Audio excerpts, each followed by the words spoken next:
বাংলাদেশে এই প্রথম কনফার্ম ইন্টারঅ্যাক্টিভ স্মার্টবোর্ড নিয়ে আসলো অ্যান্ড্রয়েড 16। অন্য কোনো কোম্পানির কাছে আপনি অ্যান্ড্রয়েড 16 পাবেন না, একমাত্র আমাদের কাছে পাবেন অ্যান্ড্রয়েড 16।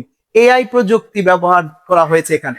এই বোর্ড আপনার কথা মতো কাজ করবে। আপনি কি চান, এই বোর্ডে আপনি সকল কিছু একসাথে পাবেন, একসাথেই আপনি সকল কিছু পেয়ে যাবেন। এবং এনার অসংখ্য ধরনের ফিচার রয়েছে এখানে, যা অ্যান্ড্রয়েডে আপনি পাচ্ছেন। আপনাকে কষ্ট করে আদার্স কোনো কিছু পারচেস করতে হবে না, যা আপনি একসাথে পেয়ে যাচ্ছেন। তাহলে চলুন দেখি আমরা অ্যান্ড্রয়েড 16। এবং আরেকটা ইন্টারেস্টিং জিনিস হয়েছে যে আপনাকে হয়তো অনেক কোম্পানি বলতে পারে যে গুগল সার্টিফাইড দিচ্ছি প্রোডাক্ট আমরা। গুগল সার্টিফাইড আপনি চিনবেন কি করে বা বুঝবেন কি করে যেটা গুগল সার্টিফাইড?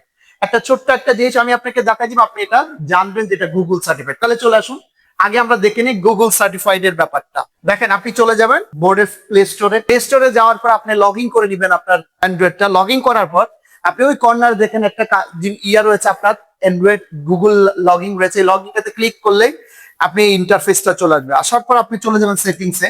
সেটিংসে যাওয়ার পর এখানে অনেকগুলো অপশন আছে। এই অপশন থেকে আপনি জাস্ট অ্যামাউন্টে ক্লিক করলে দেখবেন এই যেখানে লেখা আছে প্লে প্রোটেক্ট সার্টিফিকেশন, মানে প্লে স্টোর থেকে সার্টিফিকেশন দিয়েছে কিনা গুগল সেটাই এখানে নিশ্চিত করে দেওয়া আছে। দেখেন, ডিভাইস ইজ সার্টিফাইড। আমরাই দিচ্ছি অ্যান্ড্রয়েড 16 এবং ইডিএলআই সার্টিফাইড, যেটাকে গুগল সার্টিফাইড বলে থাকে। এবং আপনি চেক করে নেবেন আপনার প্রোডাক্ট কি গুগল সার্টিফাইড কিনা। তাহলে দেখা হচ্ছে পরবর্তী কোনো ভিডিওতে। সে পর্যন্ত ভালো থাকবেন। আল্লাহ হাফেজ।